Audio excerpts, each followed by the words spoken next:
or the pillar that you're working. Have a little bit of the bend in the hip, and then from here, I want you to work kicking sidewards. Same concept, I want you to focus on movement coming through your hip, keeping the leg straight, and then as far wide as you can, coming inwards through, and then all the way out, moving with a little bit of that speed, 10 times per side. After you're done on one, switch leg.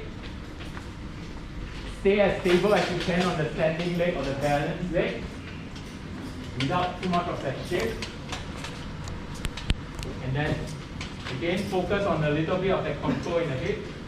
It's not too much.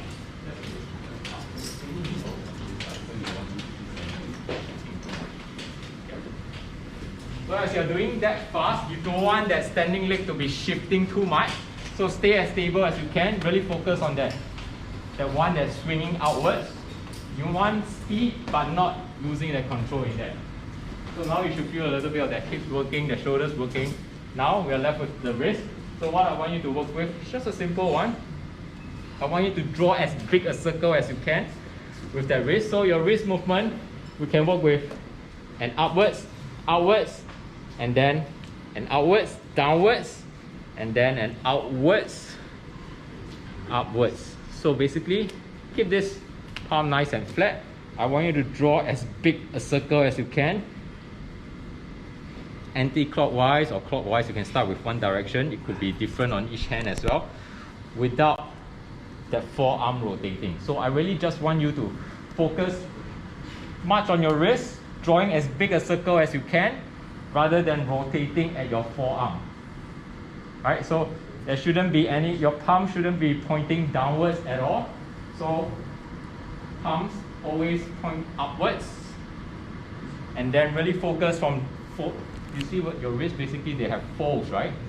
So what you want to do is focus that movement coming from there. As you're pulling the wrist downwards, you want to pull it as far down as you can. You should feel really a bit of that stretch on the top half of your palm basically.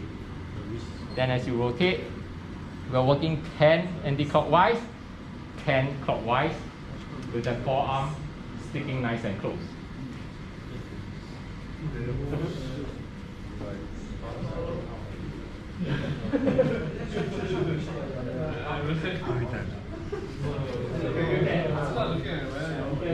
Do a same one. You can go ahead with that. If not, that was a bit of coordination.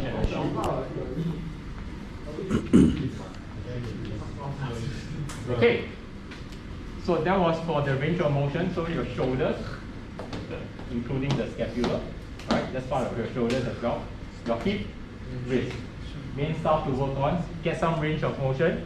Once you get that range of motion, we want to get some muscle activation and joint mobilization. First one, we work with a 5-step squat. So what I'm going to do is, I'm going to show you the exercise, and I'm going to tell you the point to focus on, and then you try. We might have done this before many times, but this is just a variation of it. I'm going to show you first. So if you can't see me, have a look. You can reposition yourself. Okay, I'm just going to show you 2 reps. Okay.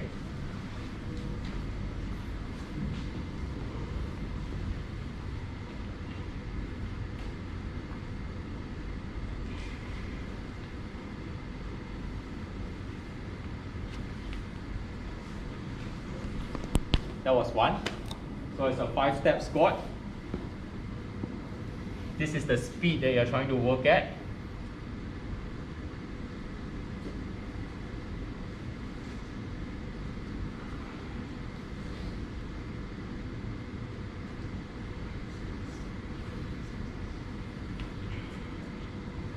So I just did 2 repetitions. So now focus on these few points. So your squat, position yourself in a good width. It can't be too narrow, because you know that if it's too narrow, you won't be able to squat down fully unless you're really flexible. Usually it's about hip width or shoulder width apart. Point the toes outwards a little. And then what you want to do, first step, reach down as low as you can, keeping the knees as straight as you can. You can bend that a little. You should feel some stretch on the back of your legs, your hamstring. This is your first step. Next one, you go into a full squat. In this position, the heels are supposed to be down. So if you feel your heels can't go down, Reposition by pointing your toes outwards about 2 o'clock, maybe 10 o'clock, about there. Stay upright.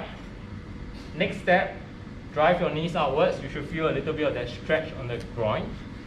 So in this position, chest up, drive the knees out. And then we're going to work with a sideward trunk rotation. So imagine you're trying to rotate on one side, you're trying to wave one another. So in this position, what I want you to feel, have a bit of that retraction in the back, so tuck that in. Back up, and then work on the other side. Get a bit of that retraction in the shoulder. Squeeze that shoulder blade on one side, back up, and then we'll finish off with a streamline position. So position the arms up behind your ears, stand up with a tiptoe, and then you repeat the sequence. We are going to do just 3 more repetitions. Look at the number of reps here. It's supposed to will be just a warm-up, so we're doing just a few repetitions.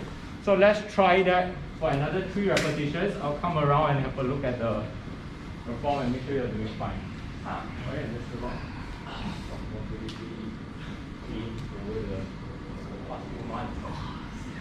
So in the squat position, nice. Maintain that heel down on the ground. And then keep it nice and controlled as you rotate through each step, move through each step.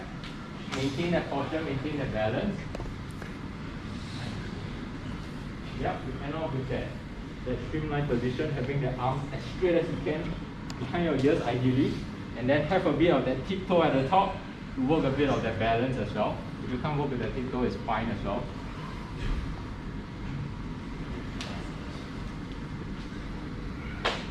So as you're opening up for the rotation, you want to feel a bit of that rotation coming through the trunk.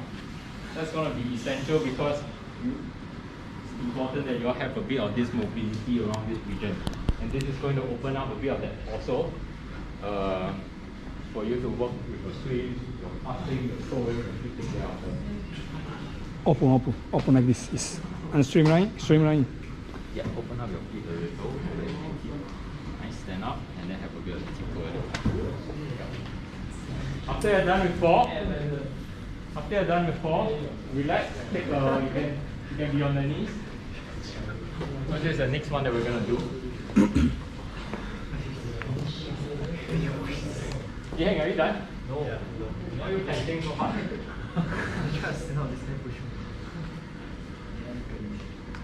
Okay.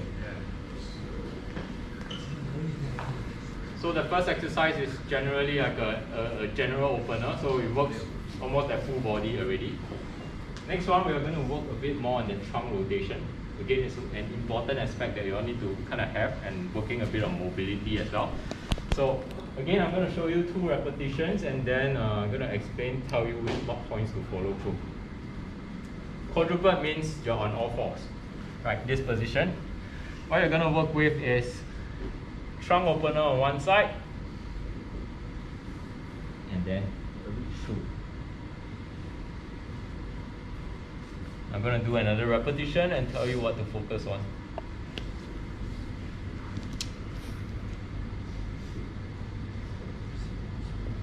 Okay, so I just did 2 repetitions. Now I'm going to work on the other side. This position, open up. What I want you to focus on is a bit of this rotation through. And then at the end, as you're bringing this up, feel a bit of that squeeze in the shoulder blade. It's almost like here, you're trying to open up this trunk and also squeezing the shoulder blade just a little at the end. Alright, so two stuff you're trying to focus on. Opening up this trunk, a little bit of that squeeze in the shoulder blade.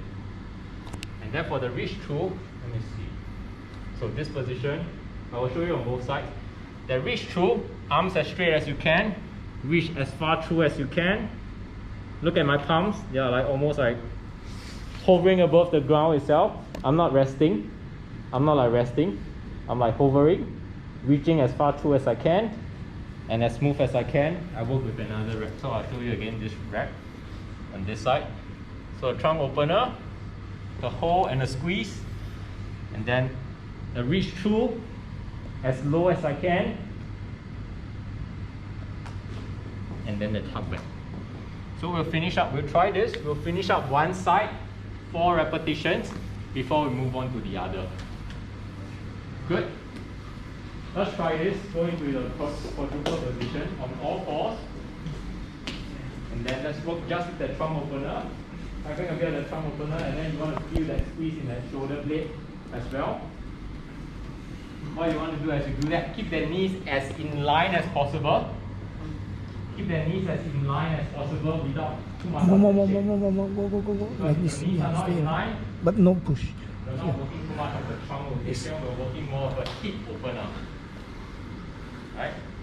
So as you're opening up the trunk, smooth and controlled, tuck that in. As you go for the reach through, remember that arm is hovering above the ground. Good. Right? In that position, your shoulders are actually protracted. That means you are in that hunch position. So there's a lot of that stretch going on in that rotator cuff muscles. There's a lot of that stretch going on in that trunk as well. Then as you reach through, allow the supporting arm to bend just a little bit. It's okay. That allows you to go a little bit lower to really get that protraction to reach out and stretch the upper torso. So after you're done with 4 on one side, switch.